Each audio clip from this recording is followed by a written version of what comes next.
எல்லாம் உணர்ந்து ஓதற்கரியவன் நிலவுலாவிய நீர்மலிவேணியன் அழகில் சோதியன் நம்பளத்தாடுவான் மலசிலம்படி வாழ்த்தி வணங்குவான். குமரகுருபரரை பற்றி ஒரு சிறு வரலாறு உங்களுக்கு தெரியும். நீதிநெறி விளக்கம் ஒரு அறநூல். அறநூல்னா என்னன்னு இந்த வரலாறு சொன்னதுக்கு அப்புறம் நான் சொல்கிறேன். இந்த நீதிநெறி விளக்கத்தை அருளிய குமரகுருபரர் ஸ்ரீவைகுண்டத்தில்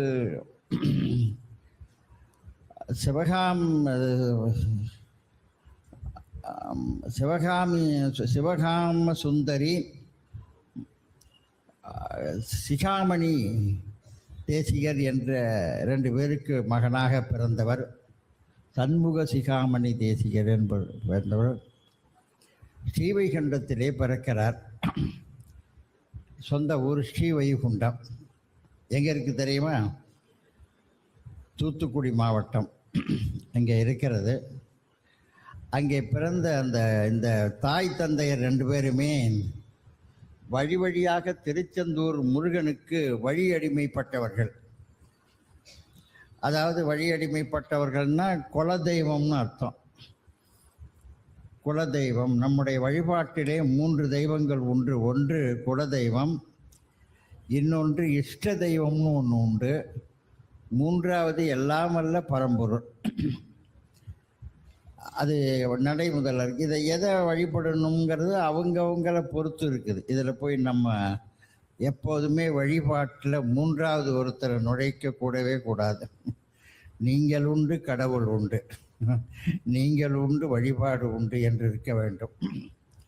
இவர்கள் வழி வழியாக அடிமைப்பட்டவர்கள், திருச்செந்தூர் முருகனுக்கு அடிமைப்பட்டவர்கள். இந்த குழந்தை 5 வயது வரை பேசலை. அது நூல்கள் ஊமையாக இருந்தார்னு சொல்லுவாங்க. அப்படி சொல்கிற மரபு இல்லை. 5 வயது வரை இந்த குழந்தை பேசவே இல்லை. பெரிய வருத்தம். ஒரு குழந்தை 1 வயசில் பேச வேண்டிய அந்த பருவத்தில் பேசலைன்னா பெற்றோர்களுக்கு எப்படிப்பட்ட வருத்தம் வரும்னு தெரியும். அந்த வகையிலே இவங்க 2 பேருக்கும், சிகாமணி கவிராயருக்கும் சிவகாம சுந்தரிக்கும் பெரிய வருத்தம். நம்ம இவ்வளவு பெருமானுக்கு, கந்தப்பெருமானுக்கு வழி அடிமைப்பட்டும் கூட ஒரு குழந்தை, பேசா குழந்தைய பெருமான் கொடுத்தானேன்னு. 5 வயதாயிற்று அந்த குழந்தைக்கு. அந்த குழந்தை சரி இனி பேசாது போல இருக்குன்னு ரொம்ப பெரிய ஒரு அச்சத்தின் காரணமாக என்ன பண்ணாங்க, அந்த குழந்தையை கொண்டு போய் திருச்செந்தூர் முருகன் சன்னதியிலே இருத்தி, அங்கே லட்சுமி கட்டுன்னு ஒன்று உண்டு. எல்லா கோயில்லையும் லட்சுமி கட்டுன்னு ஒன்று உண்டு. வேற ஒன்றும் இல்லை. உற்சவமூர்த்தியை பிரஸ்தானப்படுத்தி ஊர்வலத்துக்காக பூஜை செய்கிற இடம் இருக்குது. அதுக்கு பேர் லட்சுமி கட்டுன்னு சொல்லுவாங்க. அது இன்னும் சொல்கிறது இல்லை. அதான் அது எங்கள் ஊர் திருப்பனந்தால கூட இருக்குது. அதனால் அங்கே அந்த குழந்தையை கொண்டு போய் இருத்தி பாடு கிடந்தார்கள். முருகப்பெருமானே, இந்த குழந்தை பேசினால் எங்கள் குழந்தையாக அழைச்சிட்டு போகிறோம், இல்லைன்னா உங்கள் சன்னதியிலேயே இருக்கட்டும் என்று பாடு கிடந்தார்கள். அது வழக்கத்தில் சொன்னால் விரதம் கிடந்தார்கள், பாடு கிடந்தார்கள். அந்த குழந்தை பேசவே இல்லையேன்னு. 1 நாள் ஆச்சு, 2 நாள் ஆச்சு, 3 நாள் ஆச்சு, குழந்தை பேசலை. 5 நாளும் ஆச்சு. 6வது நாளும் அங்கேயே தான் இருந்தாங்க. இந்த குழந்தை விடியற் காலையில் 4:30, 4:45, 5 மணிக்கு திடீர்னு படுத்திருந்த குழந்தை கிடுகிடுன்னு போய் முருகன் சன்னதியினுடைய அந்த வாயில் நின்னுது. அப்போ கதவு திறக்கப்பட்டது. உள்ளே இருந்து ஒரு அர்ச்சகர் வந்தார். அந்த குழந்தை அங்கே போய் எதிர்பாராத விதமாக அந்த சன்னதியில் போய் அந்த குழந்தை நின்னோன்னே எதிரிலேருந்து வந்த அந்த அர்ச்சகர் கேட்டார், ஒரு தட்டு நிறைய பூ வைத்து கொண்டு, மலர் தனித்தனி பூ வைத்து கொண்டு அந்த குழந்தையை கேட்குறார், குழந்தாய் இந்த தட்டில் என்ன இருக்கிறதுன்னு கேட்டார். தாய் தந்தையர் ஓடி வந்து சொன்னாங்க, இது பேசாத குழந்தையாச்சா, இதுகிட்ட கேட்குறாங்களே அப்படின்னு சொல்லி ஆதங்கப்பட்டு பின்னாடி நிற்கிற போது திருப்பி திருப்பி அவர் கேட்டார், குழந்தாய் குழந்தாய் இந்த தட்டில் என்ன இருக்கு, சொல் சொல் சொல் என்று சொன்ன உடனே அர்ச்சகர் கேட்ட கேள்விக்கு 5 வயது வரை பேசாது இருந்த குழந்தை முருகன் சன்னதியிலே விடியற்காலை பெருமானுடைய திருவருளினாலே அந்த அந்த கேள்விக்கு விடை சொன்னது. கேட்ட கேள்வி என்ன, இந்த தட்டிலே என்ன இருக்கிறது? விடை சொன்னது 5 வயது பேசாத குழந்தை. என்ன விடை சொல்லியிருக்கணும்? தட்டிலே பூ இருக்கிறது என்று மட்டும் சொல்லி இருந்தால் அது சாதாரண குழந்தை. இது கேட்ட கேள்விக்கு சொன்னது தட்டிலே என்ன இருக்கிறது, பூ என்று சொல்ல வேண்டும். பூ என்று மட்டும் சொல்லவில்லை. 5 வயது வரை பேசாது இருந்த இந்த குழந்தை அந்த கேள்விக்கு பதிலாக பூ மேவு செங்கமல புத்தியிலும் தேரறிய பாமேவு தெய்வ பழமறையும் தேமேவு நாதமும் நாதாந்த முடிவும் நமைதீர்ந்த போதமும் காணாத போதமாய் ஆதிநிடு அந்தங்கடந்த நெத்தி ஆனந்த போதமாய் பந்தந்தடந்த பரஞ்சுடராய் வந்த குறியும் குணம் ஒரு கோலமற்று எங்கும் தெரியும் பரமசிவமாய் அறிவிற்கு அனாதியாய் 5 அப்புறமாய் என்றே மனம் ஆதிகளுக்கு கேட்டவடவாய் தனாதரவில் பஞ்சவித ரூப பரசோகமாய் எவ்விற்கும் தஞ்சமன நிற்கும் தனிப்பொருளே எஞ்சாத பூரணமாய் நித்தமாய் போக்கும் வரவும் புணரும் காரணமில்லா கதியாகி தாரணியில் இந்திரசாலம் புரியோன் யாவரையும் தான் மயக்கும் தந்திரத்தில் தாராது தாருவது போல் முந்தும் கருவிற்றின்ற கருவாய் உருவாய் திரிகரணம் ஆக வரும் இச்சை அறிவு ஈற்றலாயில போக அதிகார பொருளாகி ஏகத்து உருவும் அருவும் உருவமாகி பருவ உருவம்படவாய் இருள்மணத்துள் என்று செல்லுகின்ற 244 வரிகள் கொண்ட 122 கன்னிகள் கொண்ட கந்தர் கலிவன்பா என்கிற நூலை இந்த 5 வயது குழந்தை அந்த கேள்விக்கு பதிலாக ஒரு நூலையே அருளியது குமரகுருபரர்.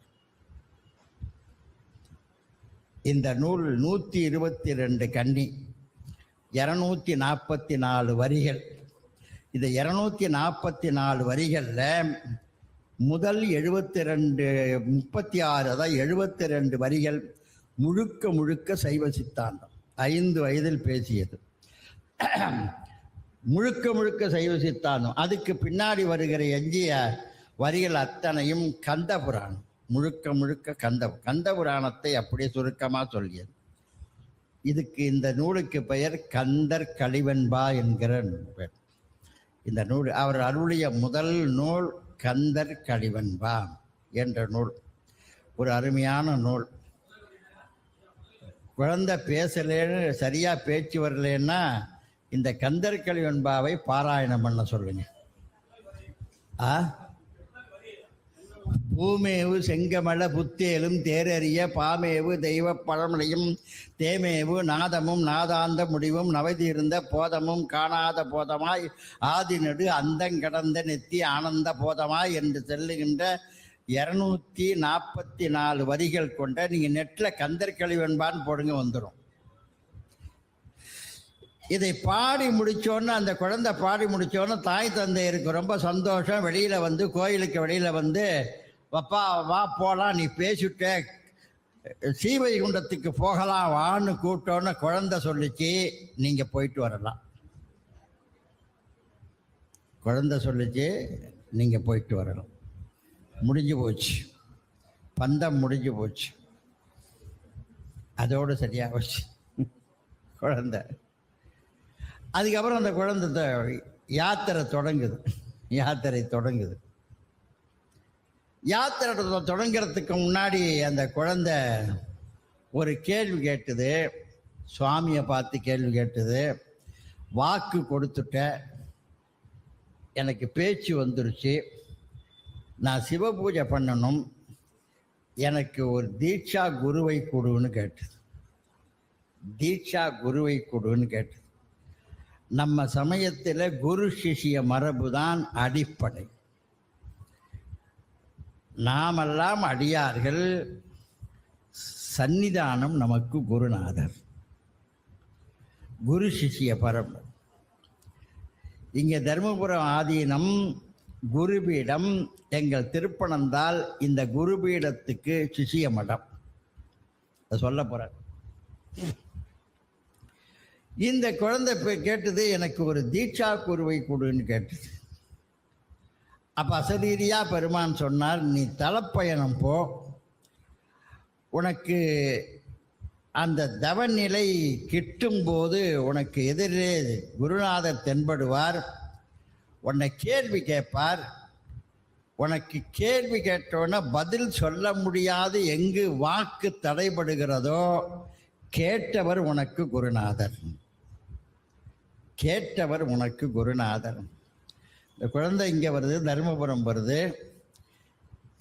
இந்த தவ பீடத்தில் 4ஆம் பட்டத்தில் இருந்த மாசிலாமணி தேசிக பரமாச்சாரியா சுவாமிகள் இந்த தவபீடத்தில் இருந்த 4ஆம் பட்டம். அவற்றை அவங்கள்ட்ட கேட்குது, இந்த குழந்தை எனக்கு தவநிலை வேணும்னு கேட்குது. அப்போ தவநிலைன்னு கேட்குற போது குருமார்கள் சில கேள்வி கேட்பாங்க, குருநாதர் கேட்பாங்க. அதனால் ஞானசம்பந்த பரமாச்சாரியார் கேள்வி கேட்கிறார். 5 பேர் அறிவும் கண்களே கொள்ள என்கிற அந்த பாட்டுக்கு பொருள் சொல்லுன்னு கேட்குறார். இந்த குழந்தை அதுக்கு அப்படியே பதவுரை சொல்லுது. 5 பேர் அறிவும் கண்களே கொள்ள, 5 புலன்களும் கண்கள் வழியாக, கரணங்கள் சிந்தை வழியாக என்று பொழிப்புரை சொல்லி முடிச்சது.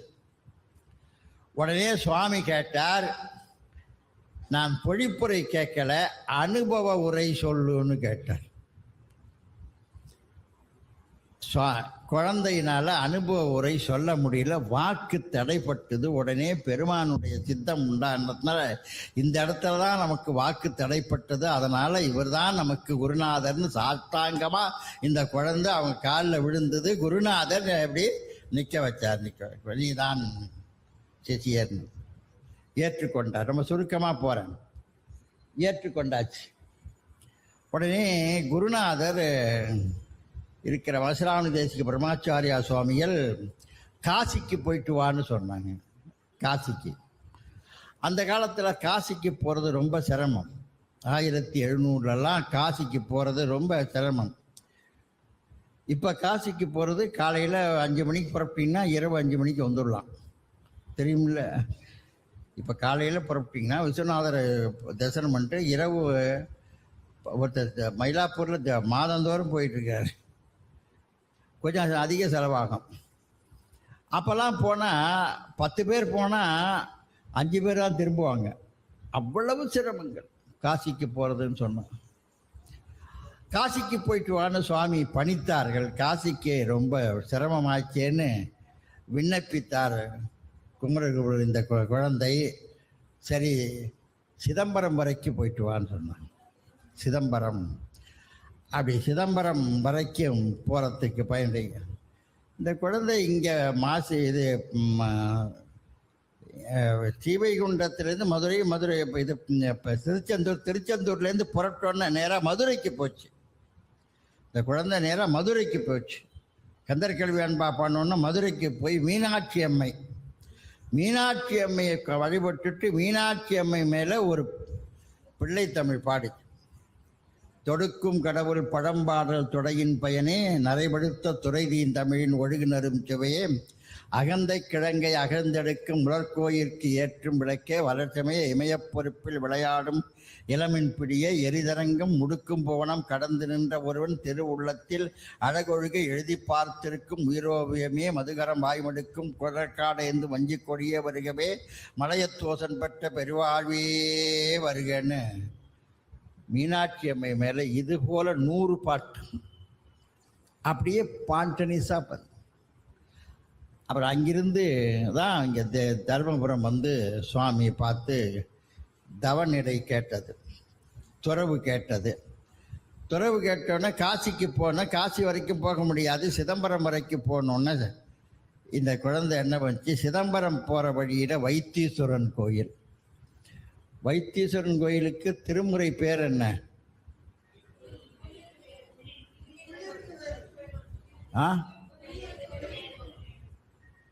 புல்லூருக்கு வேலூர். புல்லூருக்கு வேலூர் ஆணை எல்லாம் புல்லூருக்கு வேலூர். சிதம்பரம் போடி வழியில் அங்கே இறங்கி அங்கே உள்ள சுவாமி, அங்கே உள்ள முருகனுக்கு பெயர் முத்துக்குமர சாமின்னு பேர்.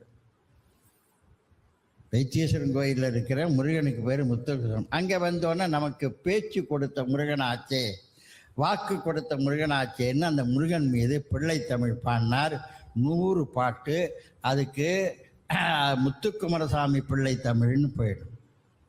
செம்பன் அடிச்சிறு கிண்கிணியோடு சிலம்பு கலந்தாட, திருவரை அரைஞான் அரைமணியோடு மொழி திகழரை வடமாட, பைம்பனு சும்பிய தொந்தியொடும் சிறு பண்டி சரிந்தாட, பட்ட நுதற்பொடி பொட்டொடு வட்ட சுட்டி பதிந்தாட, கம்பி விதம்பொதி குண்டலமும் குழை காது மசைந்தாட, கட்டிய சுழியும் உச்சியும் உச்சி கதிர் முத்தொடுமாட, அம்பவழத் திருமேனியும் ஆடிடாடுக செங்கீரை, ஆதி வைத்திய நாதபுரி குகநாடுக செங்கீரை.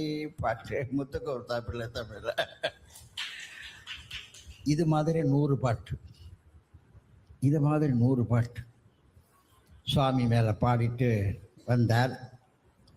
வந்தபோது தான் சிதம்பரத்தில் தான் இந்த நீதிநெறி விளக்கத்தை சுவாமி அருளியதாக ஒரு வரலாறு. இந்த நீதிநெறி விளக்கம் என்பது சிதம்பரத்தில் அருளியதாக சில பேர் எழுதியிருக்காங்க, இல்லை மதுரையில் அருளியதாகவும் சில பேர் எழுதியிருக்கிறாங்க ஆராய்ச்சியாளர்கள். அது போதிய நமக்கு சான்று இல்லாததுனால இங்கே சிதம்பரத்தில் அருளியதாகத்தான் நாமெல்லாம் வைத்துக்கொண்டு அதை பார்க்குறோம். அப்புறம் அங்கிருந்து புறப்பட்டு காசிக்கு போகிறாங்க.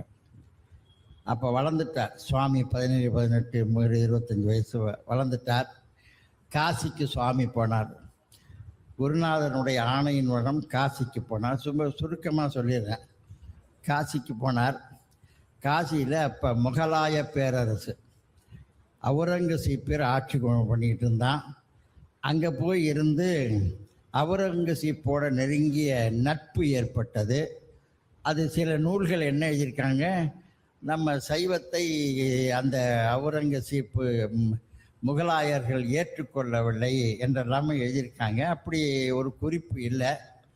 ஆனால் எனக்கு மடம் கட்டணும்னு அங்கே இருக்கணும்னு சுவாமி கேட்டுக்கிட்டதுக்கு என்னங்க அவுரங்கசீப் என்ன பண்ணார், மடம் கட்டணும்னா நிலம் வேணுமே, எவ்வளவு நிலம் வேணும்னு கேட்டால், அப்போ சுவாமிக்கு இந்த ஏக்கரா சென்டெல்லாம் தெரியாததுனால உங்களுக்கு எவ்வளவு நிலம் வேணும்னு கேட்ட உடனே சுவாமி சொன்னார், குமரவேல் சுவாமிகள் சொன்னார், நீ வெளியில் வா, 2 பேரும் போவோம், 2 பருந்துகள் வட்டமிடும், அந்த வட்டமிடுகிற அந்த பகுதியை எனக்கு கொடுன்னாரு. அவுரங்கசீப் சொன்னான், இந்த ஊரில் நான் பருந்தையே பார்த்தது இல்லைன்னா, என்னமோ என் வாயில் வந்துருச்சு, வா வெளியிலன்னாரு.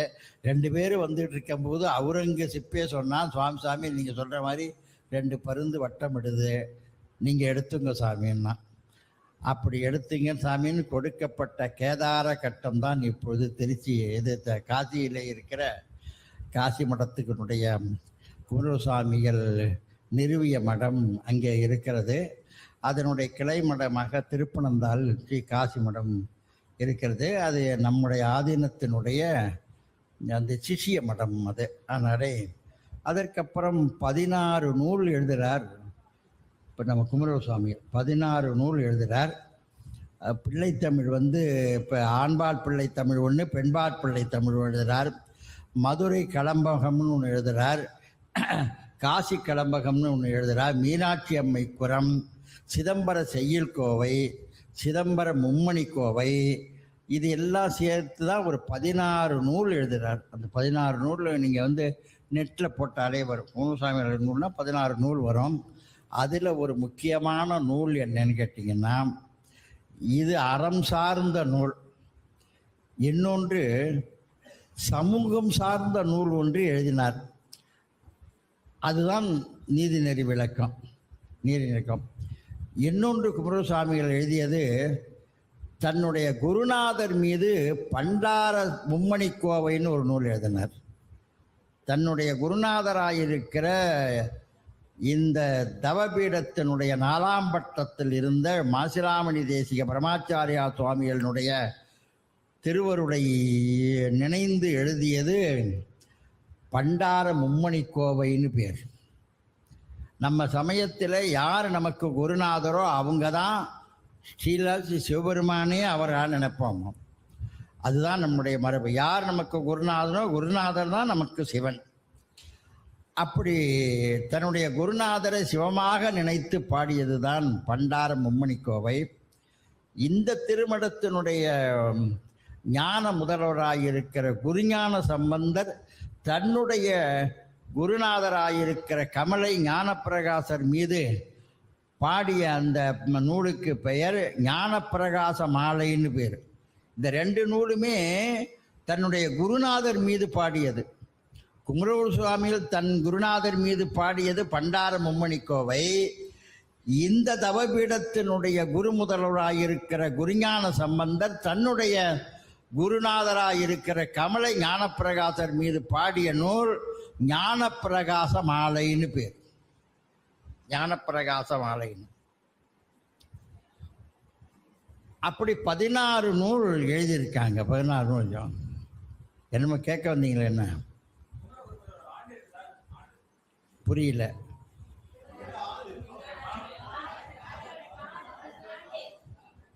ஆண்டா 1716. கொஞ்சம் அது பல நூலில் இருக்குது. 17ஆம் நூற்றாண்டுன்னு எழுதிங்க. நான் சரியான இதை ஆண்டு இத்தனை 67 என்னமோ 67 ஆண்டுகள் வாழ்ந்திருக்கிறாங்க. 67 ஆண்டுகள். அதை நான் குறிப்பாக அடுத்த வகுப்பில் சொல்கிறேன். அப்படி எழுதப்பட்டது தான் இந்த நீதிநெறி விளக்கம் என்கிற இந்த நூல். பண்டார மும்மணி கோவையில் தன்னுடைய குருநாதராயிருக்கிற மாசராமணி பரமாச்சாரியா சுவாமிகளை சிவனாகவே நினைத்து பாடினார். அப்படி குமரகுரு சுவாமிகள் பாடிய போது பண்டார மும்மணி கோவையில் ஒரே ஒரு செய்தி மட்டும் சொல்கிறார். இங்கே தருமபுரத்திலே அவருடைய குருநாதர் 4ஆம் பட்டத்தில் இருக்கிறவங்க இருக்காங்க. குமரகுருபரர் குருநாதரை பார்க்க வரார்.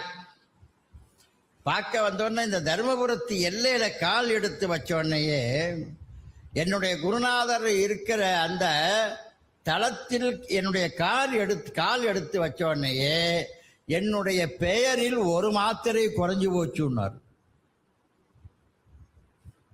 ஊரில் குறுகினேன், ஒரு மாத்திரை அளவு என் பேரில் குறுகினேன்னார். மாத்திரைன்னா தெரியுமில்ல உங்களுக்கு? நமக்கு தெரிஞ்ச மாத்திரை இப்போ 2 மாத்திரை தான்.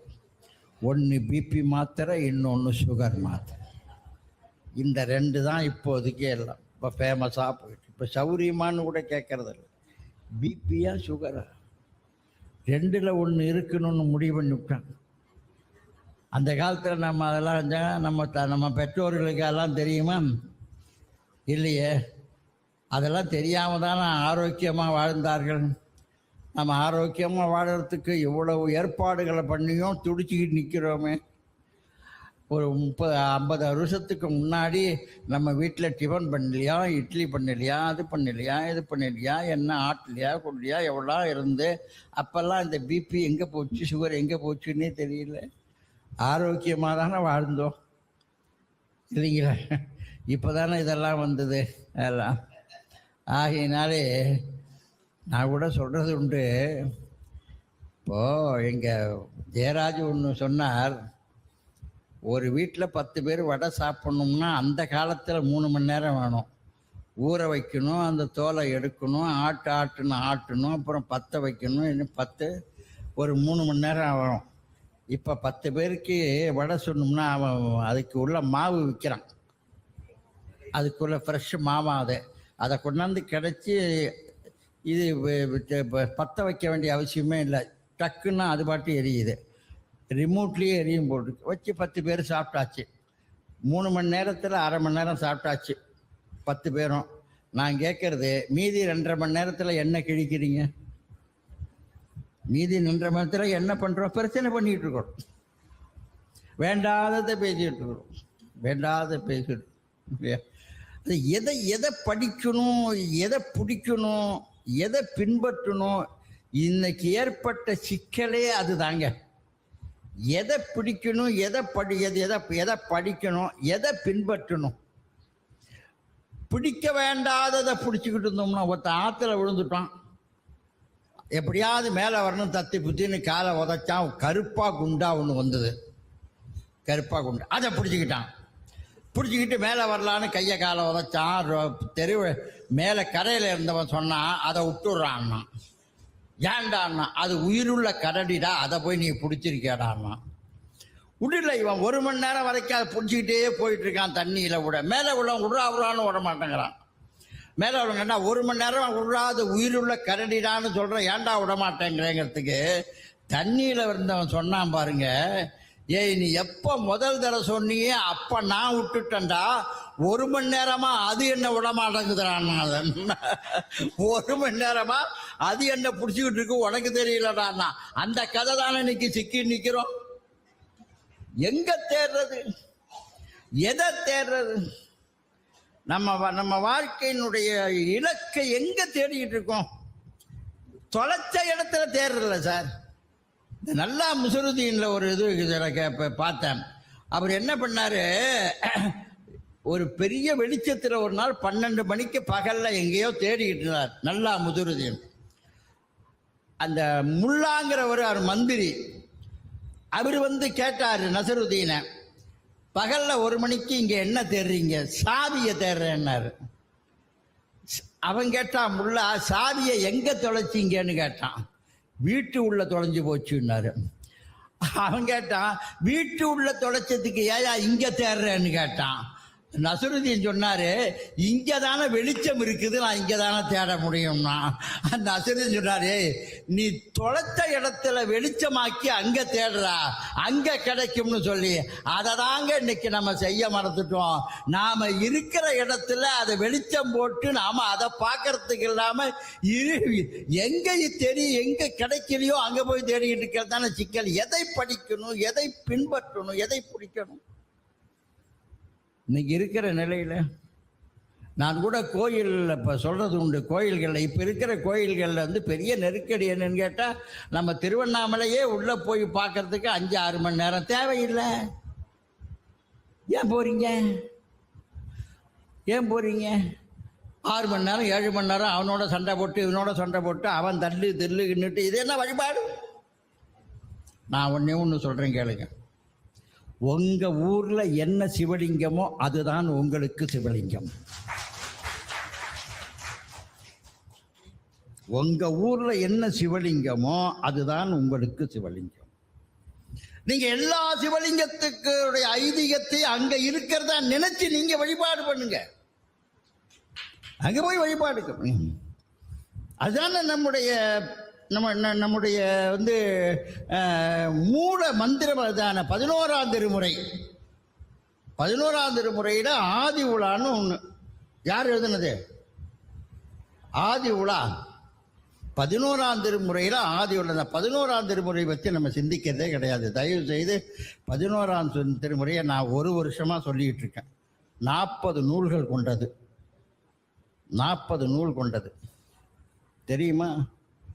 40 நூல்கள் கொண்டது 11ஆம் திருமுறை. அதுல முதல் பாட்டு யார் எழுதுனது?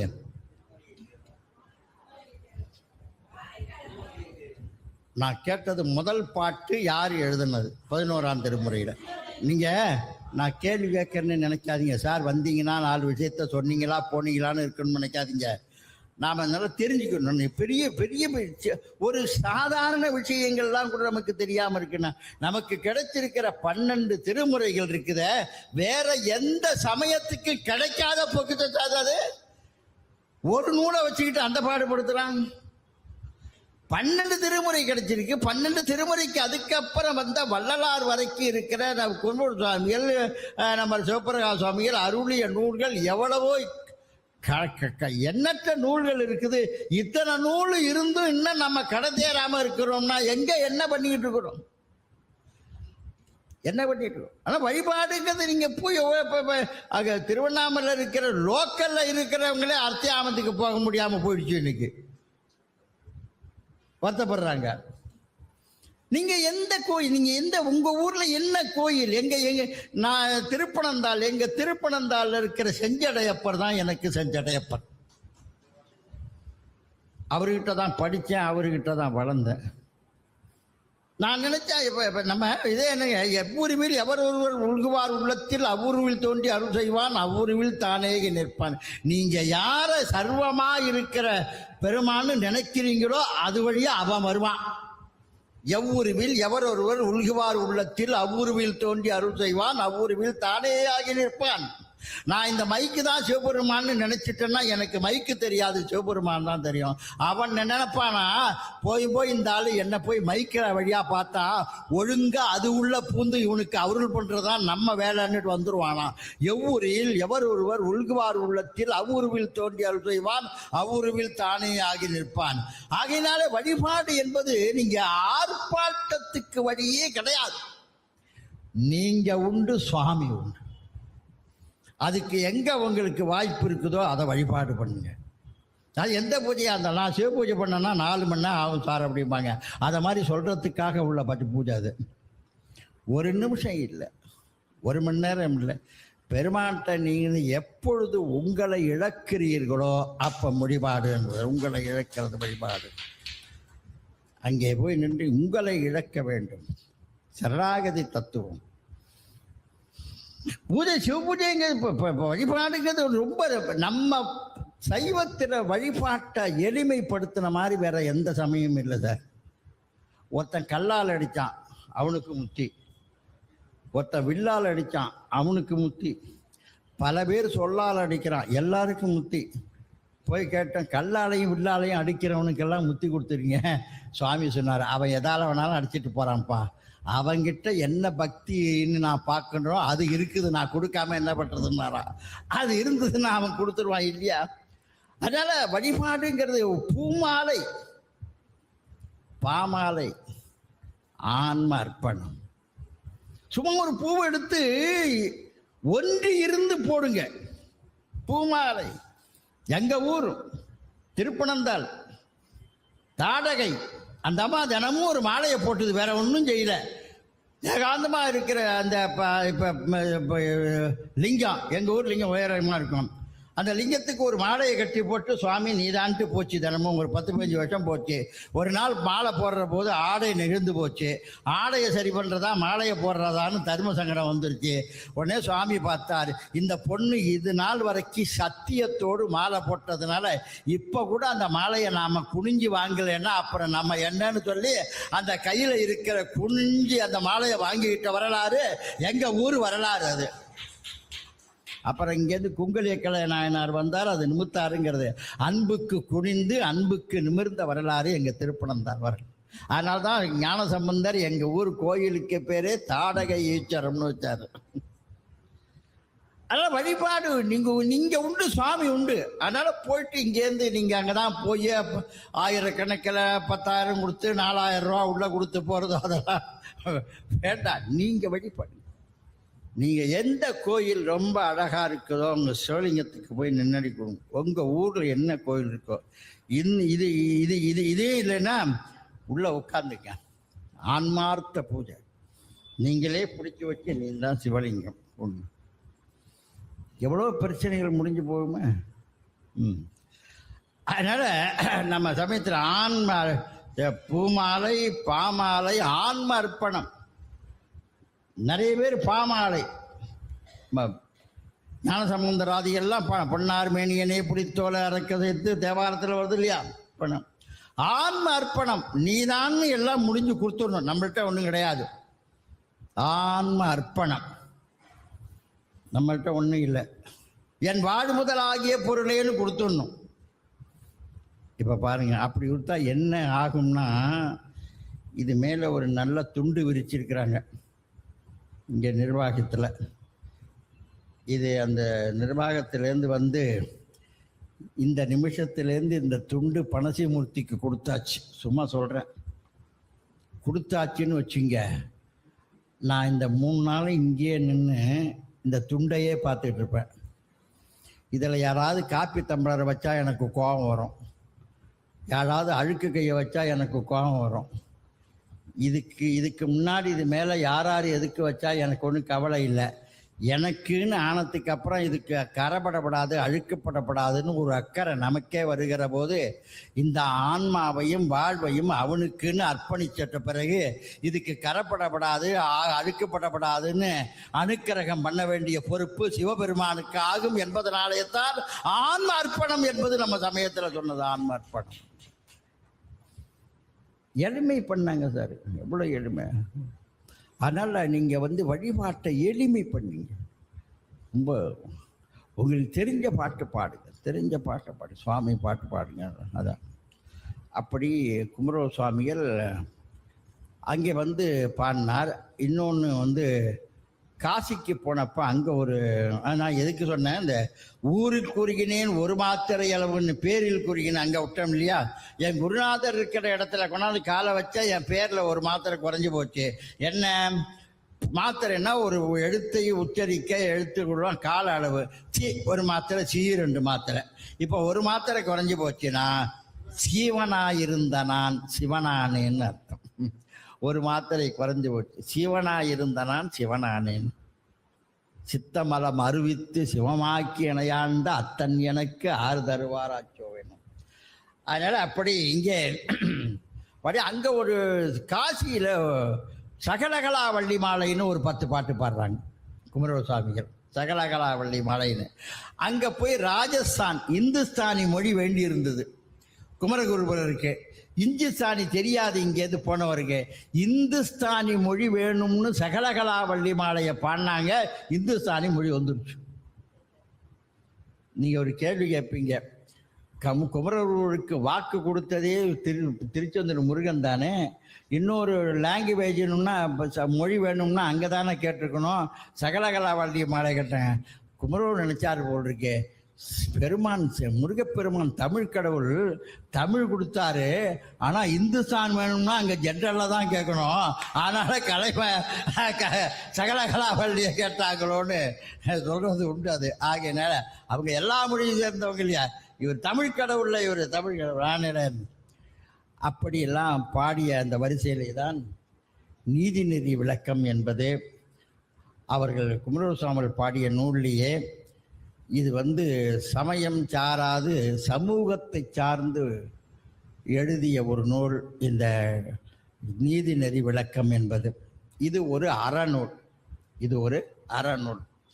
உங்களுக்கு தமிழில் இருக்கிற நூல்களை 2ஆக பிரிக்கலாம். ஒன்று அறநூல், இன்னொன்று அருள் நூல். ஒன்று அறநூல், இன்னொன்று அருள் நூல். திருக்குறள், ஆசாரக்கோவை, நீதிநெறி விளக்கம், ஆத்திச்சூடி, நாலடியார், இதெல்லாம் அறநூல். இதெல்லாம் அறநூல். பெரிய புராணம், திருவிளையாறு புராணம், திருமுறைகள், இதெல்லாம் அருள் நூல். பெருமானை பற்றி விழுத்திய பாடல்கள் எல்லாம் அருள் நூல். மனிதன் இப்படிதான் வாழ வேண்டும் அறக்கருத்துக்களை சொல்ல நூல் அறநூல். அருள் நூல், அறநூல் 2ஆக பிரிச்சுடலாம். இப்போ உங்களுக்கு என்ன கேள்வி வரும், எந்த நூலை முதல்ல படிக்கிறது? அருள் நூலை படிக்கணுமா, அறநூலை படிக்கணுமா? நான் திரும்பி சொல்கிறேன், அறநூல்னா இப்படி தான் வாழணும், பொய் சொல்லக்கூடாது, பிறர் பொருளை எண்ணக்கூடாது, என்னென்ன முறையை தான் இருக்கணும் அப்படின்னு வாழ வேண்டியது, சொல்ல வேண்டியது, பிறருக்கு உபகாரமாகிறது, இப்படிலாம் அறநூல் இல்லையா. அருள் நூல் என்பது பெருமானுடைய திருவருட்கருணையை உணர்கிறதற்குரிய நூல்கள் அருள் நூல்கள். இதில் எதை முதல்ல படிக்கிறதுன்னு கேட்டால் அறநூலைத்தான் படிக்கணும். யார் ஒருத்தன் அறநூல் படி வாழுகிறானோ அவன்தான் அருள் நூலுக்குள்ளே நுழைவதற்கு தகுதியானவன் என்று நம்முடைய சைவம் சொல்லுகிறது. நாள் முழுதும் பொய் சொல்லிவிட்டு நீங்கள் சிவபெருமான்கிட்ட போய் நின்னீங்கன்னா ஒத்துப்பாரா? நாள் முழுதும் இதை பண்ணிவிட்டு ஏன்டா நிற்கிறீங்க கேட்க மாட்டாரா? அதனால் முதல்ல படிக்க வேண்டியது அறநூல் தான். அறநூலை படித்தவன் தான் அருள் நூலை படிக்கலாம். அப்படியானால் அறநூலை படித்த அற வாழ்க்கை வாழ்ந்தவர்கள் தான் அருள் வாழ்க்கையிலே நுழைய முடியும். இன்னொன்று உங்களுக்கு சொல்கிறேன், நம்முடைய தமிழக எம்பலத்தில் ஒரு கோபுரம் இருக்கும். உண்டா? ஸ்ரீவில்லிபுத்தூர் கோபுரம், ரைட்டு. அது ரைட்டு, ஸ்ரீவல்லிபுத்தூர் கோபுரம். அதுக்கு கீழே 2 சொல் இருக்கும். சரி, கோபுரத்தை போட்டவங்க நமச்சிவாயன்னு எழுதியிருக்க வேண்டியதானே? ஏன் வாய்மையை வல்லுன்னது? நாங்கள் அது ஆண்டாள் கோயில் கோபுரம். அது ஆண்டாள் கோயிலில் ஓ நமோ நாராயணன்னு எழுத வேண்டியதானே? அல்ல, இது கோபுரத்தை போட்டு வாயுமே வெல்லும்னா இது என்ன குறி, அது என்ன குறி? கோபுரம் எங்கள் நாடு ஆன்மீக வாழ்வை வாழுகிற நாடு என்பதை குறிப்பதற்கு அது கோபுரம். ஆன்மீக வாழ்வை வாழ்ந்தாலும் கூட சத்தியமே வெல்லும் என்கிற அறத்தோடு வாழுகிற வாழ்க்கை எங்கள் வாழ்க்கை. ஆகையினாலே அறவழியிலே நாங்கள் அருள் வாழ்க்கை வாழுகிற நாடு என்பதை குறிப்பதற்காகத்தான் கீழே வந்து வாய்மையே வெல்லும் என்கிற ஒரு அற வார்த்தையை அங்கே போட்டார்கள், அறச்சொல்லை போட்டார்கள். அதை போட்டவர் TM கிருஷ்ணாங்கிறவர் தான் போட்டார். அதை அவர் அதுக்கு முன்னாடி ஓமந்தூர் சீஃப் மினிஸ்டராக இருக்கும்போது போட்டது அது. அதனாலே நம்முடைய சமயம் என்பது அறத்தை அடிப்படையாக வைத்தது தான். சரி, நம்ம கோயிலில் அறத்தின் அறத்தின் அடையாளமாக ஒன்று இருக்கு. யாருக்கு தெரியும்? நம்ம திருக்கோயில்களில் அறத்தின் அடையாளமாக ஒன்று இருக்கிறது. சொல்லிங்களா? ரிஷபம். ஏறு ரிஷபம் இருக்கு இல்லையா? ரிஷப வாகனமே அறத்தின் அடையாளம் தான். ஆமா, ரிஷப வாகனமே அறத்தின் அடையாளம் தான். எங்கள் பெருமான் அறத்தின் மீது வருகிறான்கிறதுனால்தான் ரிஷப வாகனம். எருது வாகனம். நந்தி அதான் குறிக்கும். நந்திக்கு ரிஷபத்துக்கு என்ன வித்தியாசம்? நந்திக்கு ரிஷபத்துக்கு என்ன வித்தியாசம்? ரிஷபம்னா நின்றுகிட்டு இருக்கோம், நந்தின்னா அமர்ந்த கோலத்தில் இருக்கும். நந்தியை எங்கே பார்க்கலாம்? கோயிலில். எல்லா கோயில்லையும் நந்தியை வெளி சுவர் இருக்கு இல்லையா, அந்த சுவரில் சுற்றிலும் நந்தியம்பெருமான் இருப்பார். அது இல்லாமல் நடுவில் நந்தியம்பெருமான், தஞ்சாவூர் மாதிரி இருக்கிறது நந்தியம்பெருமான். ரிஷபம் என்பது பெருமானுக்கு வாகனம். ரிஷபன் வாகனம், நந்தி கொடி. இது எல்லாமே அறத்தினுடைய உருவம்தான், அறத்தினுடைய அடையாளம். ஆகவே நம்முடைய சமயம் என்பது அறத்தை அடிப்படையாக கொண்டதுதான் நம் சமயம். அதில் ஒன்றும் சரி, அடுத்த கேள்வி உங்களுக்கு. அறம் என்றால் என்ன? அறம் என்றால் என்ன? தர்மம், ரைட்டா? அது இன்னொரு சொல்லுது. அறம் என்றால் என்ன என்று கேட்டால் அதுக்கு ஒரு வரியில சொல்லிட முடியாது. நாம பின்பற்றுகிற எல்லாவற்றிலேயும் ஒரு அறம் இருக்கும். எல்லாவற்றிலேயும் ஒரு அறம் இருக்கிறது. திருவள்ளுவனை கேட்டாங்க அறம்னா என்னன்னு கேட்டாங்க. அவன் போற போக்கில் சொன்னான், மனத்துக்கண் மாசிலனாதல் அனைத்து அறம்னார். மனசுக்குள்ள குற்றம் இல்லாமல் இருவே அதுவே அறம்னு சொன்னான். அடுத்த கேள்வி கேட்டான், என்னென்ன குற்றம் வரும்? கொஞ்சம் நஞ்சமா வரும். இந்த அறக்குற்றங்கள்லாம் மனுஷனுக்கு மட்டுமே உள்ளது இல்லையா? அப்பர் சுவாமிகள் பாடினார் இல்லையா, புழுவுக்கும் குணம் நான்கு, எனக்கும் குணம் நான்கு. ஆனா அந்த எனக்குள்ள பொல்லாங்கு அந்த புழுவுக்கு இல்லைன்னாரு. எனக்குள்ள பொறாம அந்த புழுவுக்கு இல்லைன்னாரு. அவர் மேல ஏத்திக்கிட்டு சொல்றாரு. அதனால பொல்லாங்கு எல்லாம் நம்ம மனித ஜென்மத்துக்கு தானே. அப்ப மனத்துக்கன் மாசிலன்னா மனசுல குற்றம் என்னென்ன வரும்னு அர்த்தம் சொன்னாரு. அழுக்காறு, அவா, வெகுளி, இன்னாச்சொல், இன்னான்கும் இழுக்காய் என்றது. இது நாரும் ஒன்னாரு. பொறாம, ஆசை, கோபம், கடுஞ்சொல், இது நாலும்னாரு. உடனே சொன்னா இது நாளையும் பின்பற்ற முடியாது, ஏதாவது ஒன்று சொல்லுன்னு சொன்னா உடனே திருவள்ளுவர் சொன்னாரு, இன்சொல் இனிதே அறம்னார். இனிமையா பேசுப்பா, அதுவே அறம்னு சொன்னார். அதனால திருமூலரும் யாவருக்குமாம் பிறர்க்கு இன்னுரைதானே, அதுவே பெரிய அறம்னு சொல்லியிருக்கு சார். நம்ம சமயம் இனிமையா பேசுன்னு சொல்லியிருக்கு. நீங்க இனிமையா மட்டும் பேசலைன்னா அவங்க எங்க கொண்டு போய் நிறுத்துவான் தெரியுமா? ஒன்றும் இல்லை, என் பையன் என்கிட்ட படிக்கிற பையன் மத்தியானம் வந்து கேட்குறான், சார் சாப்பிட்டீங்களான்னு கேட்குறேன். சாப்பிட்டப்பா நல்லா படின்னு சொல்லிட்டு அனுப்புனா என்னை பார்க்க வரவன்ட்ட கேட்பா யாரை பார்க்க போகிறேன்னு. நீ போனியே அவர்கிட்ட தான் இப்போ போகிறேன்னா அவன் சொல்லுவான் இப்போ தான் நான் போனேன் என்னை நல்லா படின்னு சொன்னாருன்னு அனுப்புவான். நான் முதல்லையே அவன் வந்து கேட்குற போது சாப்பிட்டீங்களான்னு கேட்டான்னா சாப்பிட்டப்படா அப்படின்னா அடுத்த வார்த்தை பேச மாட்டான், அவன் பாட்டு போயிட்டுருப்பான். என்னை பார்க்க வரவனை நிறுத்துவான், எங்கடா போகிறேன்பான். நீ போனியே அவர்கிட்ட தான் போகிறேன்பான்.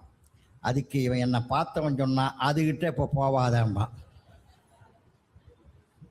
சொல்கிறான்னா அதுகிட்ட இப்போ போவாதேம்மா.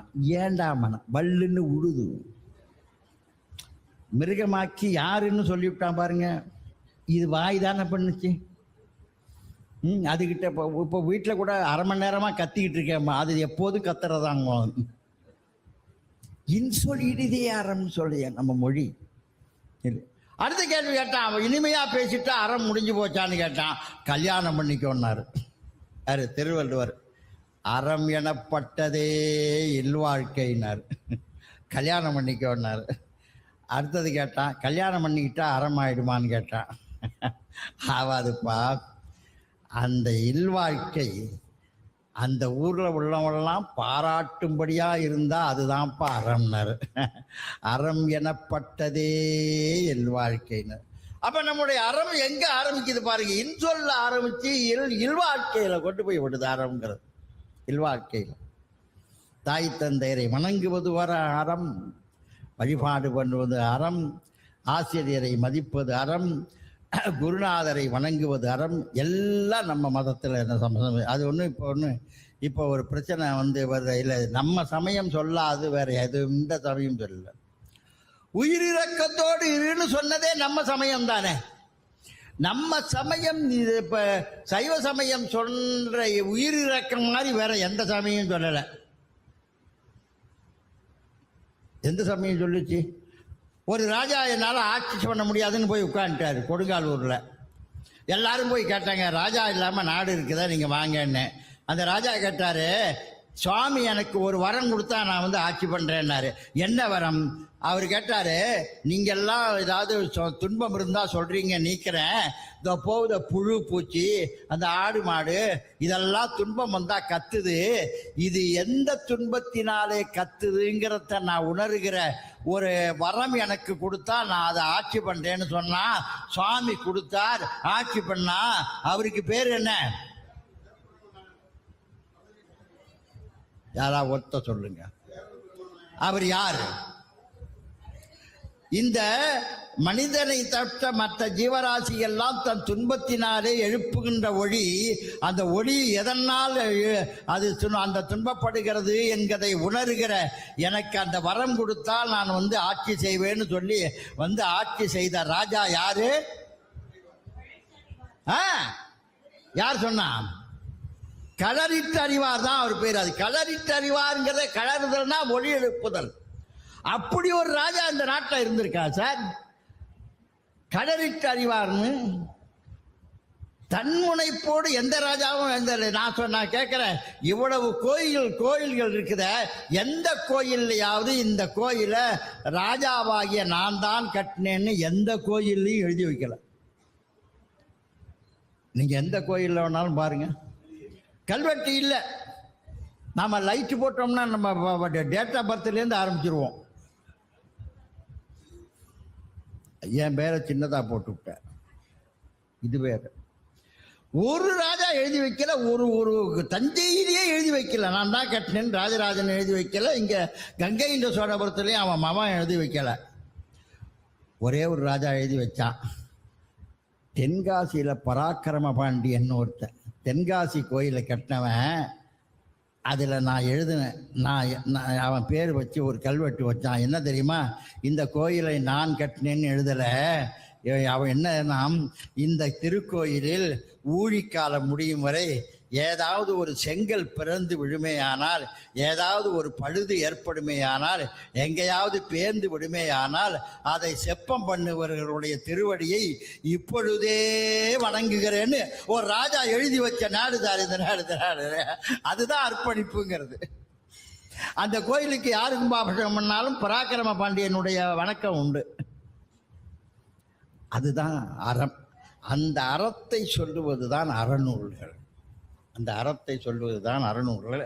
அந்த அறநூல்கள் வரிசையிலே தான் நம்ம குமரகுரு சுவாமிகள் இங்கே நீதிநெறி விளக்கம் என்ற ஒரு நூலை எழுதுகிறார்.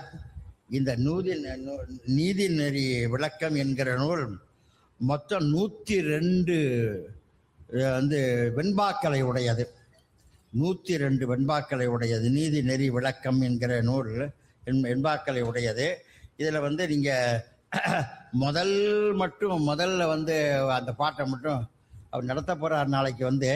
அது முதல் பாட்டு, நீரில் குமிழி இளமை, நிறை செல்வம் நீரில் சுருட்டும் நெடுந்திரைகள், நீரில் எழுத்தாகும் யாக்கை, நமரங்கால் என்னே வழுத்தாது எம்பிரான். நீர் சம்பந்தமாகவே ஒரு உதாரணத்தை எழுதி நம்முடைய வாழ்க்கையை சொல்லி இருக்கிறார். அதை நீதிநெறி விளக்கத்தில் நிறைய கல்வியில் நிறைய சொல்கிறார். அறம்பொருள் இன்பம் வீடும் பயக்கும், புறங்கடை நல்லி செய்யும் நாட்டும், முருங்கவல் ஒன்று உற்றடியும் கை கொடுக்கும், கல்வியின் ஊங்கில்லை சிற்றுயிருக்கு உற்ற துணைன்னு அதில் வருது. அதில் எனக்கு கொடுக்கப்பட்டிருக்கிறது 25வது பாட்டில். உங்கள்கிட்ட நூல் இல்லை, உங்களது நூல் இல்லை. அதனால் நான் உங்கள் பலர் வச்சுருக்கீங்களா? நம்ம தர்மயாதீனத்திலேயே முன்னாடி வெளியிட்டிருக்காங்க. அதை அவர் வச்சுருக்கார். 3 நூல்களை ஒன்றா சேர்த்து வெளியிட்டிருக்காங்க. நம்ம நூலகத்தில் இருந்தால் நீங்கள் வாங்கிக்கலாம். அதில் 3 நூல் இருக்கும். நீதிநெறி விளக்கம், பின்னாடி 2 நூல் அது இருக்கும். சின்ன நூல் அதுங்கெல்லாம் எடுத்து வந்திருக்கேன். அது இங்கே பதிப்பு இருந்தால் வாங்கிங்க. ஆனால் நீதிநெறி விளக்கம் படிக்க வேண்டிய ஒன்று. அருமையான நூல். ஒரு ராஜா எப்படி இருக்கணும், குடிபடைகள் எப்படி இருக்கணும், அடியார்கள் எப்படி இருக்கணும், பெருமானுடைய சௌலபியம் எல்லாம் எப்படி இருக்கணும்னு சொல்கிற ஒரு அருமையான நூல் தான் இந்த நீதிநெறி விளக்கம் என்கிற நூல். இதில் 25 தான் எனக்கு நடத்துவதற்கு பணித்திருக்கிறார்கள். அதில் முதல் பாடல் மட்டும் சொல்கிறேன் பாருங்க. இப்போது நாம் படிக்கிறோம், நிறைய படிக்கிறோம். படிப்புலேயே திருவள்ளுவர் சொன்னான், கற்றதனால் ஆய பயன் என்கொள், வாளறிவன் நற்றால் தொழாரியன். படிக்கிறதுனால பிரயோஜனம் என்னன்னு சொன்னால், ஆண்டவனுடைய திருவருள் கருணையை உணர்வதுதான் படிப்புன்னு சொன்னான். அப்போ எந்த படிப்பு? இப்போ இருக்கிற MBBS MBA எல்லாம் கிடையாது. ஞான படிப்புன்னு அர்த்தம், ஞான கல்வின்னு அர்த்தம். ஞான நூல்களை படிப்பது தான் படிப்பு. அதனால்தான் ஞான நூல்களை படித்ததுனாலேயத்தான் படிப்புன்னு சொன்னதுனால தான் திருவள்ளுவன் சொன்னான், ஒருமையுள் தான் கற்ற கல்வி எழுமையும் ஏமாப்புடைத்துன்னா. நீ எந்த ஞான நூல்களை நீ படிக்கிறையோ அந்த ஞான நூல்களால் வருகின்ற ஞானம் இருக்கிறதே, அது 7 பிறவியிலையும் உன்னை தொடர்ந்து வரும்னு சொன்னான். திருக்குறள் தெரியும் இல்லையா? ஒருமையுள் தான் கற்ற கல்வி. அது என்ன கல்வி? இந்த கல்வியை படித்ததுனாலே என்ன பயன்? அதான் அந்த முதல் பாட்டு வருது. கல்வி கற்றதனாலே என்ன பயன்? என்ன பயன்? அறிவு வரும். தொட்டனை தூறும் மணற்கேணி மாந்தர்க்கு கற்று அனைத்தும் ஊறும் அறிவு. கல்வி, கற்றல் என்பது வெளியே இருந்து உள்ளே போவது. கற்றல் என்பது வெளியே இருந்து உள்ளே போவது. அறிவு என்பது உள்ளே இருந்து வெளியே வருவது. நான் சொல்றது ரைட்டா? கற்றல் உள்ளே போறது, அறிவு வெளியே வருவது. அதனால தொட்டனை தூணும் மணற்கேணி மாந்தர்க்கு கற்று அனைத்து ஊரும் அறிவுன்னாரு. ஏற்கனவே அறிவு இருக்குது. இந்த கல்வி போய் தோண்ட தோண்ட அங்க இருக்கிற அறிவு வெளியில வரும்னாரு. நீங்க இன்னொரு உதாரணம் சொல்லுங்க. இந்த வயல்வெளி பக்கம் தண்ணீர் இறக்கிற என்ஜின் பார்த்துருக்கீங்களா? அதை பூட்டத்துக்கு முந்தி இன்ஜின் மேல உள்ள ஒரு வாளி தண்ணியை விடுவான். அதுதான் இறக்குது. அதை ஏண்டா தண்ணியை விடுறேன்னா, இந்த தண்ணி போனாதான் கிணத்து தண்ணியே வெளில வரும்னா. அதனால இந்த கல்விங்கிறது உள்ள போறது, அறிவுங்கிறது உள்ள இருக்கிறத வெளியில கொண்டு வருது. இப்ப கல்வி உள்ள போறது, அறிவு வெளியில வருது. இதை இப்படி வச்சு பார்ப்போம். இப்ப ஒரு ப்ராசஸ் சொல்ல போறேன். கல்வியின் கற்றலின் பயன் அறிவு, அறிவின் பயன் அன்பு, அன்பின் பயன் அருள், அருளின் பயன் கருணை, கருணையின் பயன் உருக்கம், உருக்கத்தின் பயன் கருணையின் பயன் உருக்கம், உருக்கத்தின் பயன் இரக்கம், இரக்கத்தின் பயன் தவம், தவத்தின் பயன் துறவு, துறவின் பயன் யோகம், யோகத்தின் பயன் ஞானம், ஞானத்தின் பயன் இருவினை ஒப்பு, இருவினை ஒப்பின் பயன் மலபரிபாகம், மலபரிபாகத்தின் பயன் சத்தினிவாதம், சத்தினிவாதத்தின் பயன் திருவருள், திருவருளின் பயன் திருவடி பேரு. கற்றதனால் ஆய பயனால், இந்த கற்றலை கொண்டு போய் எங்க முடிக்கிறா பாருங்க. அதனால கல்வியின் பயன் அறிவு, அறிவின் பயன் அருள், அருளின் பயன் கருணை, கருணையின் பயன் இரக்கம், இரக்கத்தின் பயன் உருக்கம், உருக்கத்தின் பயன் தவம், தவத்தின் பயன் துறவு, துறவின் பயன் இருவினை ஒப்பு, இருவினை ஒப்பின் பயன் மலபரிபாகம், மலபரிபாகத்தின் பயன் சத்தினிவாதம், சத்தினிவாதத்தின் பயன் திருவருள். அதனால்தான் நம்ம கல்வி ஞான கல்வியைத்தான் நாம சொல்லுவது. நாம படிப்புங்கிறது ஞான கல்வி. இந்த கல்வியை படிப்பதற்கு ஆச்சாரியன் வேணும், ஆச்சாரியன் வேணும், குருநாதர் வேணும். குருநாதர் நம்முடைய சைவ மரபுப்படி ஞான நூல்களை கற்று தேர்ந்த நம்ம ஆச்சாரியன் கிட்ட தான் அந்த ஞான நூலை பெற்று தீட்சை வாங்கிக்கணும். நம்ம சைவ சமயத்தில் முக்கியமானது தீட்சை என்பது. ஆனால் ஆச்சாரியன்னா நம்ம குருமார்கள், நமக்கெல்லாம் சன்னிதானம் குருமார்கள். நாம் இப்போ யார்கிட்ட தீட்சை வாங்கலாம்? சன்னிதானத்தில் தான் வாங்கலாம், நம்ம மகா சன்னிதானத்தில் தான் வாங்கலாம். அவங்க தான் கொடுக்கக்கூடிய தகுதி உடையவர்கள். அப்போ இந்த குருநாதர் என்ன பண்ணுவார்? சிஷியர்களை குருநாதர் ஞான கல்வி கற்று ஆன்மாக்கள், அதாவது சிஷியார்களின் அடியார்களின் அந்த குற்றங்களையெல்லாம் நீக்கி இந்த ஆன்மாவை சுத்தான்மாவை ஆக்குகிற ஒரு பெரிய கடப்பாடு அதை குருநாதர் தான் செய்வார். அவருக்கு தான் அந்த தகுதி, குருநாதர் தான் செய்வார். திருமந்திரத்தில் உங்களுக்கு தெரியும், கருடன் உருவம் கருதிய அளவில் பருவிடம் தீர்ந்து பயம் கெடுமா போல் குருவின் உருவம் குறித்த அளவில் திரிமலம் தீர்ந்து சிவன் அவன் ஆமே. நல்ல குருநாதத்தை போய் நீங்க அடைக்கலம் ஆயிட்டீங்கன்னா உங்களுக்கு பொறுப்பு ஒன்றும் கிடையாது. அந்த நல்ல குருநாதரை உங்க ஆன்மாவை தூக்கி உண்ணும். அந்த ஞானத்தை எழுப்பி அந்த ஞானத்தை கொண்டு போய் அவங்க உட்கார வைக்க வேண்டிய குருநாதனுடைய பொறுப்பு. அதனால ஒருத்தருக்கு நல்ல குருநாதர் கிடைக்கிறது என்பது பெருமானுடைய சித்தம். எப்படி நம்ம குருஞான சம்பந்தருக்கு கமல ஞானப்பிரகாசர் குருநாதராக போல ஒரு குமரகுரு சுவாமிகளுக்கு மதுராம தேசிக பரமாச்சாரியாசிரமம் வந்தது போல, ஒரு விவேகானந்தருக்கு ராமகிருஷ்ண பரமஹம்சர் வந்தது போல, இது போல நல்ல குருநாதர், நல்ல சிஷியாக்கள், அது பெருமானுடைய பொசுப்பு இருக்கணும். அவர்கள் தான் இந்த ஆன்மாவை சுத்தப்படுத்துவர்கள், இந்த ஆன்மாவை தகுதியுடைய ஆக்குபவர்களுக்கு குருநாதர் தான் வேண்டும் அப்படின்னு நம்ம சமயம் சொல்லுது. நான் இன்னொரு கதை ஒன்று சொல்றேன் பாருங்க. குருநாதர் நம்ம கடாட்சம் தான் நமக்கு உள்ள குற்றங்கள்லாம் நீக்குவார். நான் கேரள புராணம் ஒன்று படித்தேன்.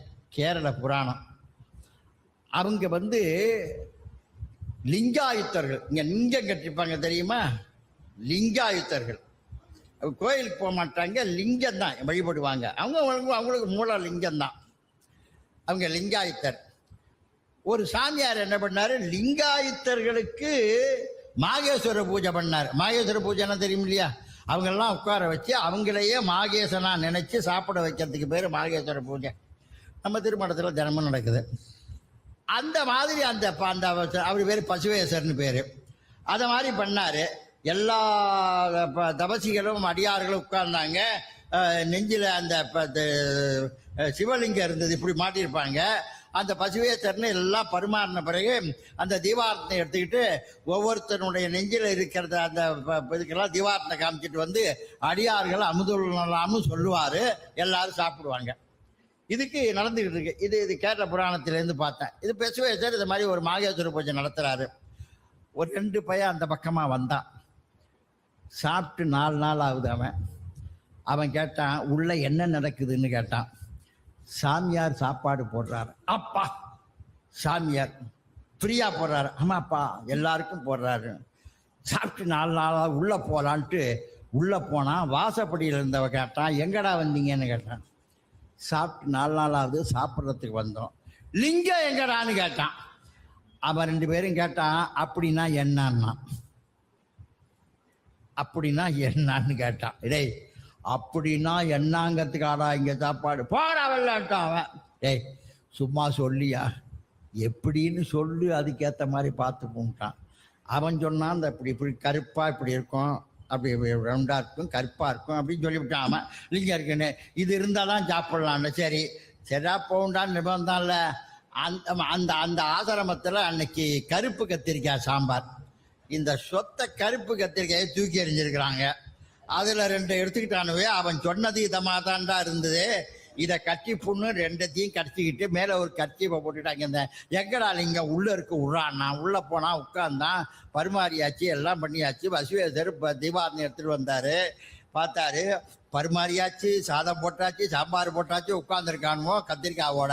இவர் பார்த்தாரு, சொன்னா, ஏய் கட்சி போயிடு, சாப்பிட சொன்னால் சாப்பிடுவோம், ஏந்து போக சொன்னால் ஏந்து போடுவோம். இவ்வளோ தூரம் வந்துட்டோம், ரொம்ப முயற்சி பண்ணியிருக்கிறோம், உள்ளே வந்துட்டோம். இவர்கிட்ட வந்தாரு, பார்த்தாரு, கத்தி எடுத்தான், உள்ள கத்திரிக்காயா இருக்குது. பசுவேசர் பார்த்தாரு, அட பாவிகளை, கத்திரிக்காய கூட வச்சிருக்கலாம் இது. அப்போ பசுவேசர் சுவாமி, அப்போ இவன் சொல்கிறான், சுவாமி 4 நாள் ஆகுது சாப்பிடுங்கிறான். இப்போ பசுவேசருக்கு என்ன சங்கடம் உண்டாச்சு? 4 நாள் சாப்பிடாதவனை சாப்பாடை போட்டு வெளியில் போடுறது, அதை விட பாவம் ஒன்றும் இல்லை. இன்னைக்கு கத்திரிக்காய் கட்டினவனை சாப்பிட சொன்னால் நாளைக்கு ஒருத்தன் வெண்டிக்காயை கட்டிட்டு வந்து உட்காருப்பான். நம்ம இது நாள் வரைக்கும் வஞ்ச தர்மம் கெட்டு போயிடுமேன்னு சொல்லி அந்த பசுவேசர் பார்த்து, பெருமானே சிவனே, இப்படிப்பட்ட சங்கடத்தை உண்டாக்கியிருக்கியே என்னன்னு சுவாமி வணங்கினாராம். அந்த க்ஷணம் அந்த 2 கத்திரிக்காயும் சிவலிங்கமாக மாறிச்சான். அந்த க்ஷணம் அந்த 2 சிவலிங்கம் மாறினோடனே அப்படியே அதை பார்த்துட்டு பசுவேசர் அப்படியே தீபாரத்தை காமிச்சுட்டு சாப்பிடுங்க பாட்டு போயிட்டாரு. சாப்பிட்டெல்லாம் முடிஞ்சு போச்சு. முடிஞ்சோடனே இந்த 2 பேரும் வந்து மறுபடியும் பசுவேசரை வணங்கினாங்க. போயிட்டு வரலான்னாரு. இல்லை இனிமே நாங்கள் போகிறதா இல்லைன்னா. ஏன்டா சாப்பாடு கிடைக்குதுன்னா, நாங்கள் உள்ளே வரும்போது வயிற்று பசியோடு வந்தோம். எங்கள் நெஞ்சில் இருந்த ஒரு காய் சிவலிங்கமாக மாறுதுன்னா நாங்கள் எவ்வளவு பேர் பெற்றிருந்தா இருக்கோம். இப்போலேருந்து எங்களுக்கு ஞான பசி குருவே ஏற்றுங்கன்னு சொன்னோன்னே ஏற்றுக்கிட்டுக்காருன்னு ஒரு ஒரு ஒரு செய்தியை கேரள புராணத்தில் இருக்கு.